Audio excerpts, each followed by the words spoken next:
Hello and welcome everyone. Today I'm going to show you how to implement populous standard NPCs in 1.23b.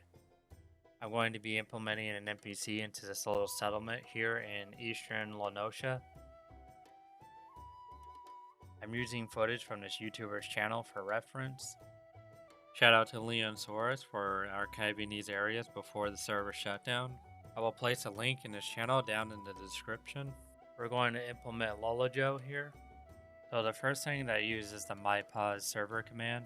This will give you X, Y, Z, and rotation coordinates from where your character is standing. It will also give us the zone ID. You will need to download the FF14 tool. I will have the link down in the description. So all the races in the tool here are in Japanese. So it goes here, Elezen, Lalafell, Rogaden, Makote, Midlanders, and the youth and older NPCs.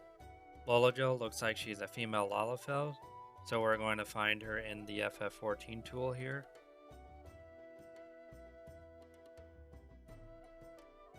You will see up above the character model there is a character ID. This is what we're going to use to implement in Heidi SQL and Visual Studio. Let's open up Visual Studio. Control F and type in the character ID. Here we can see the character hasn't been implemented. This ID is also important. This is the character name display ID.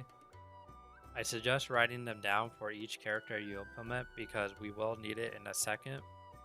Looking at the footage, the character looks like she is just a character with dialogue.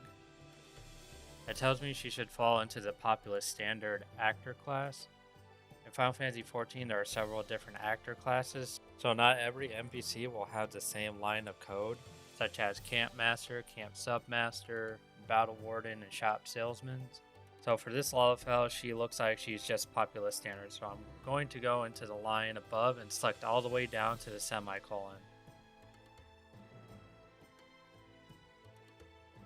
I'm going to copy and paste it in Lolajo's character ID.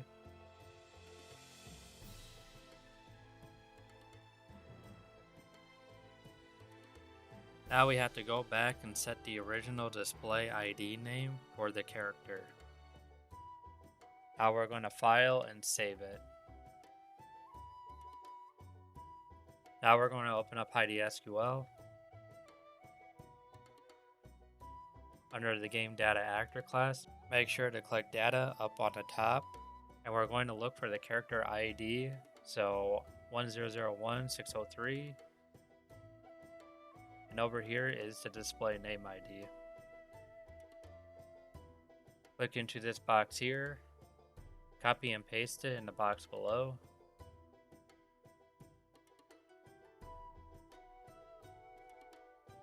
We're going to go over to the property flags column and enter 19. Next, we're going to double click and open this box here. Copy everything inside here, click on the box below. And on the right, there is a little box with 3 dots on it. Click that, a window will pop up and paste it in the box. Make sure to click on the green check mark to apply all changes. Now we're done with this SQL. On the left, scroll down till you find server spawn locations. Click show all on the top and scroll all the way down.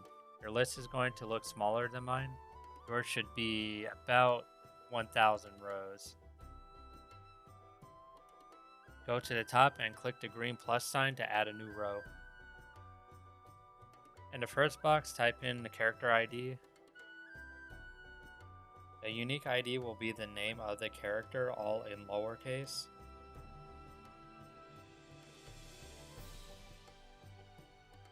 This is the zone ID. So if we go back to FF14, it tells us the zone ID. Type in the server zone, so 130. And here we're going to enter our X, Y, Z, and rotation coordinates.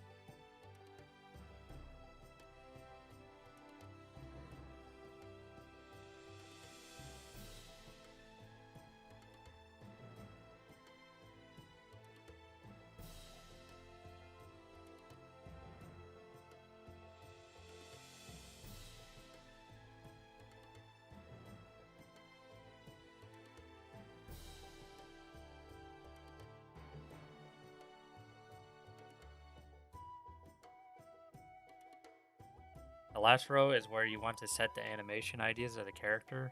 I will link the animation ID page from the wiki down in the description. Now on your desktop, go to your data folder in Ion Cannon. Click SQL and scroll down until you find the server spawn locations. Right click and open it up in Visual Studio.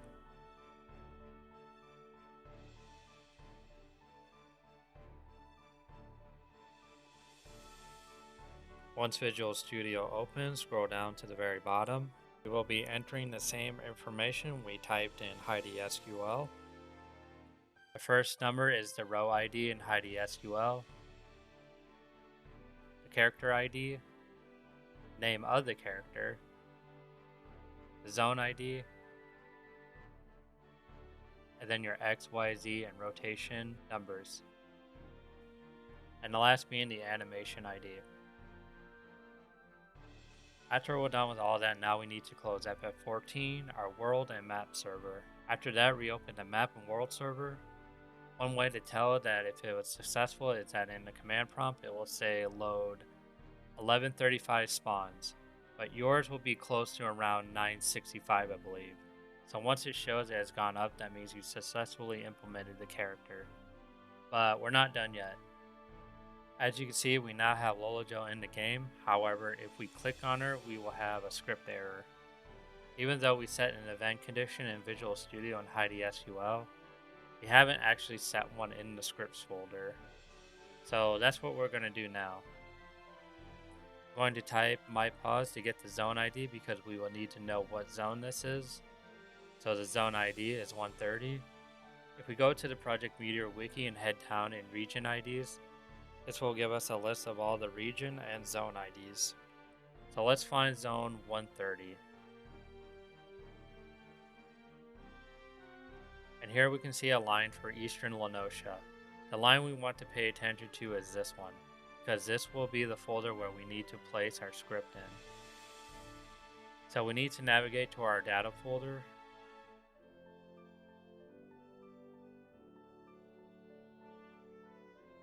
Scripts, click on Unique, and find C0 Field 03. The problem is we don't have that here, so we'll need to create the folder. So I'll highlight C0 Field 02,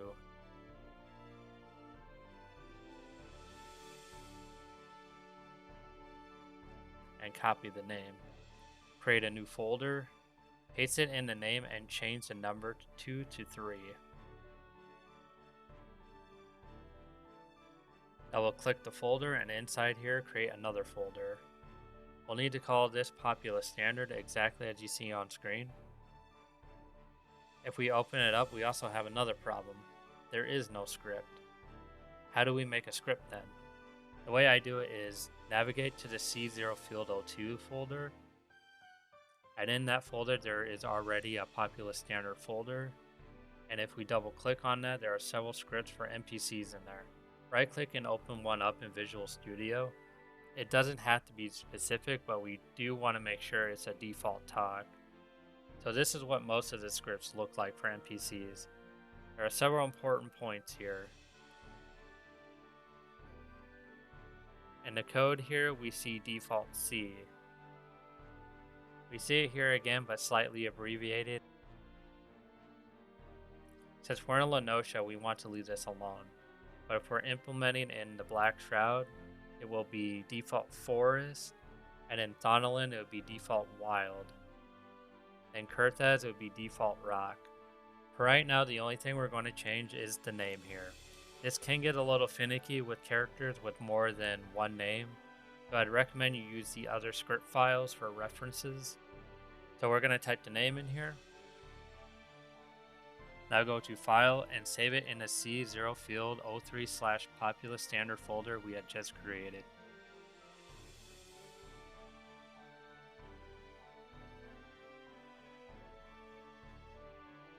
Save it as a name in lowercase, and we can close Visual Studio.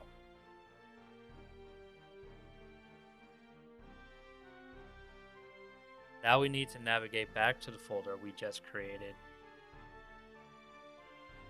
We need to copy it, go to the map server, bin, debug folder, go into scripts, unique, and paste it here. We'll just give it a second.